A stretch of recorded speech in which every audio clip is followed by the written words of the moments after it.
Ko'pchilik haydovchilar zapravkaga priborkadagi benzin ko'rsatkichi oxirgi chiziqqa tushib, kolonka chirog'i yongandan keyingina kirishga odatlangan. Chiroq yongandan keyin ham bemalol 50 km yuradi degan ishonch ko'pchilikning ongiga o'rnashib qolgan. Mashina chindan ham yuradi, lekin aynan shu odat sizning benzin asosingizni sekin-asta qovurib umrini qisqartirayotganini bilasizmi? Laykni ayamang, hozir aytib beraman. Nasosni ko'pchilik bakning tagidagi axlatni tortib olgani uchun buziladi deb o'ylaydi, lekin zamonaviy nasoslarda buning uchun o'ta qalin to'r filtrlar bor.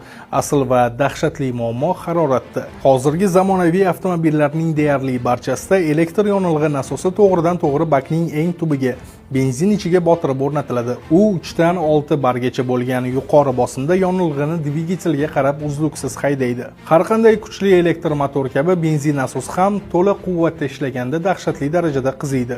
Uni sovutish uchun hech qanday parrak yoki alohida tizim yo'q. Nasosni